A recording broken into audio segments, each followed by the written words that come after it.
வணக்கம் நண்பர்களே. இன்றைக்கும் ஒரு அழகான பூச்செடி வளர்ப்பு தான் பார்க்க போகிறோம். ரொம்ப வித்தியாசமான பூச்செடி, நல்ல ஒரு புதர் வகை பூச்செடி, 3 நிறங்களில் பூக்கக்கூடிய ஒரு அழகான பூச்செடியை பற்றி தான் இன்றைய வீடியோவில் பார்க்க போகிறோம். சில ஃப்ளவரிங் பிளான்ட்ஸ்லாம் சீசனலாக பூக்கும், ஆனால் இந்த செடி வந்து வருடம் முழுவதுமே பூக்கக்கூடியது தான். இந்த செடி தான் நான் சொன்ன செடி. இந்த செடியை வந்து காமனாக நர்சரியில் வந்து எஸ்டர்டே டுடே டுமாரோ அப்படின்னு சொல்கிறாங்க. ஏன்னா இதோடைய பூக்கள் வந்து அந்த மாதிரி இருக்கும். செடியில் பூத்து இருக்கும்போது பார்த்தா 3 கலர் தெரியும். அதனால தான் வந்து எஸ்டர்டே டுடே டுமாரோன்னு சொல்கிறாங்க. ஆனால் ஒரு பூ தான் அந்த 3 நாளைக்கு, இன்றைக்கி ஒரு கலர், நாளைக்கு ஒரு கலர், நாளை கழிச்சு ஒரு கலர்னு 3 கலரில் நிறம் மாறுறதுனால இதை வந்து எஸ்டர்டே டுடே டுமாரோ பிளான்ட்டுன்னு சொல்கிறாங்க. ஆனால் இதோடைய சயின்டிஃபிக் நேம் வந்து ப்ரூன்ஃபெல்சியா லாட்டிஃபோலியா அப்படின்னு சொல்லுவாங்க. இதோடைய தாயகம் பிரேசில். இன்னொரு பேர் கூட இதுக்கு இருக்குது, பிரேசிலியன் ரெயின் ட்ரீன்னு கூட சொல்லுவாங்க. அந்த மழைக்காலம் முடிஞ்சு அந்த ஸ்ப்ரிங் சீசனில் வந்து நிறைய பூக்கள் கொடுக்குமா, அதனால தான் அந்த பேர். கிஸ்மி குவிக்குன்னு கூட இன்னொரு பேர் இருக்குது இந்த செடிக்கு.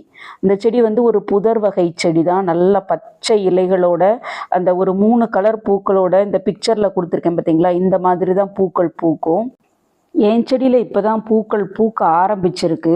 முதல் நாள் வந்து இந்த மாதிரி ஒரு நல்ல டார்க் வயலட் கலரில் இருக்கும். இதே பூ வந்து மறுநாள் காலையில் பார்க்கும்போது கொஞ்சம் நிறம் மங்கி ஒரு லைட் பிங்க் ஷேடில் தெரியும். அதே பூ தான் இது. அதுக்கப்புறம் மறுநாள் பார்த்திங்கன்னா இந்த மாதிரி ஒரு ஒயிட் கலரில் மாறிடும். இந்த மாதிரி நிறைய பூக்கள் வந்து ஒரே செடியில் பூத்திருக்கும் போது 3 கலரும் தெரிகிறதுனால தான் இதுக்கு வந்து எஸ்டர்டே டுடே டுமாரோன்ற பேர் வந்திருக்கு. இப்போ தான் நிறைய மொட்டு வைக்க ஆரம்பிச்சிருக்கு. அநேகமாக சம்மரில் தான் வந்து நிறைய பூக்கள் பூக்கும்னு நினைக்கிறேன். எல்லா எட்ஜஸ்லேயுமே மொட்டுக்கள் இப்போ தான் வந்திருக்குது. இந்த டைமில் வந்து நம்ம வந்து ஃபர்டிலைசர் வந்து நல்ல ரிச் ஃபர்டிலைசர் கொடுக்கும்போது பூக்கள் இன்னுமே நிறைய கொடுக்கும். நான் வந்து ஒரு 2 வீக்ஸ் முன்னாடி தான் சிங்கிள் சூப்பர் பாஸ்பேட், அதாவது பாஸ்பரஸ் கண்டென்ட் வந்து அதிகமாக இருந்ததுன்னா பூக்கள் பூக்கிறதுக்கு ஹெல்ப் பண்ணும். அதனால் பாஸ்பரஸ் உரம் கொடுத்தேன். அதுக்கப்புறம் வந்து ரெகுலராகவே மாட்டுச்சாண உரம் வந்து மந்த்லி ஒன்ஸ் எப்பயுமே கொடுக்குறது. எல்லா செடிகளுக்கும், ரோஸ் செடிகளுக்கும் மற்ற பூச்செடிகளுக்கும் கொடுக்கும்போது இதுக்கும் அந்த உரம் தான் கொடுத்துட்டே வந்தேன். இது வந்து ரொம்ப ஸ்லோ க்ரோத் தான். இந்த பிளான்ட்டு நான் வாங்கி ஒரு 1/2 அடி உயரம் தான் இருக்கும். 1 இயர் கிட்ட ஆகுது. இப்போ தான் ஃபஸ்ட் டைம் வந்து எனக்கு ப்ளூம் கிடச்சிருக்குது. இந்த செடிகளுக்கு ஏற்ற மண் கலவினா நல்லா செம்மண் ஒரு பங்கு, தோட்டத்து மண் இல்லாட்டினா எடுத்துக்கலாம். அதுக்கப்புறம் சாண உரம் ஒரு பங்கு கொக்கோபீட், ஒரு கைப்பிடி வேப்பம் புண்ணாக்கு, அப்படின்னா சாஃப்ட் பஞ்சு சைடு பவுடர். இந்த செடிகளுக்கு வந்து நல்ல ட்ரைனேஜ் இருக்கணுன்றதுனால ஒரு 10% மணல் கூட சேர்த்துக்கலாம். அப்போ வந்து நம்மளுக்கு வந்து அந்த மண் வந்து அந்த கெட்டி வேரோட பிடிச்சிருக்காமல் கொஞ்சம் ஏரேஷன் கிடைக்கிறதுனால வேரல்கள் வராமல் தடுக்கும். இந்த செடியை வந்து நான் ஃபுல் சன்லைட்டில் தான் வச்சுருக்கேன். அப்போ தான் நல்ல பூக்களும் பூக்கும், இலைகளுக்குமே அந்த நல்ல பச்சையம் கிடச்சி இலைகள் நல்லா பச்சை பசேல்னு இருக்கும். நல்ல வெயிலையுமே தாங்கி வளருந்த செடி. இந்த சம்மரில் வேணால் ரொம்ப ஹெவியாக வந்து வெயில் அடிக்கும்போது வேணால் நம்ம வந்து ஒரு செமி ஷேடுக்கு வந்து கொஞ்ச நாள் மாற்றி வச்சுக்கலாம். அதுக்கப்புறம் மழையெல்லாம் எவ்வளோ மழை பெஞ்சாலுமே இந்த செடிகள் வந்து ஒன்றுமே செய்யலை. நோய் தாக்குதல் கூட இந்த செடிக்கு இது வரைக்கும் வந்ததில்லை. தண்ணீர் வந்து 2 நேரமும் கண்டிப்பாக ஊற்றணும். அப்படி இல்லைன்னா ஒரு நேரம் வந்து ஊற்றணும். இந்த சம்மர் டைமில் 2 நேரம் ஊற்றினா கூட ரொம்ப நல்லது.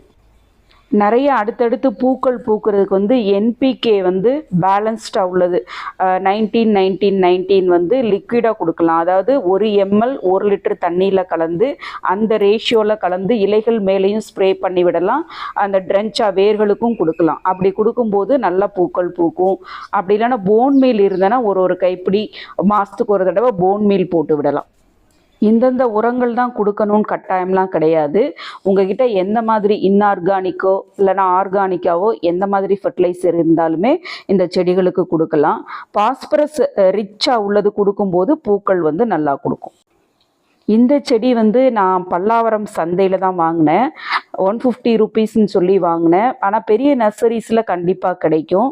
அப்படி இல்லைன்னா ஆன்லைன் நர்சரிஸில் கூட சர்ச் பண்ணி நம்ம வாங்கிக்கலாம். இந்த கலர்ஃபுல் பூச்செடியை வந்து நம்ம மாடி தோட்டங்களையும் வளர்க்கும் போது நல்ல தேனீக்களை வந்து ரொம்ப அழகாக அட்ராக்ட் பண்ணுது. அதனால் நம்மளுக்கு வந்து காய்கறி ஈல்டு, பழ ஈல்டுலாம் கிடைக்கிறதுக்கு ரொம்ப உதவியாக இருக்கும். இந்த மாதிரி புது புது செடிகளை பற்றின அப்டேட்ஸை தெரிஞ்சுக்கணுன்னா மறக்காமல் என்னோடய சேனலை சப்ஸ்கிரைப் பண்ணி பெல் ஐக்கானையும் எனேபிள் பண்ணி வச்சுக்கோங்க. மீண்டும் அடுத்த வீடியோவில் வேறொரு செடியை பற்றிய பதிவுடன் உங்களை சந்திக்கிறேன். அது வரைக்கும் பை நண்பர்களே.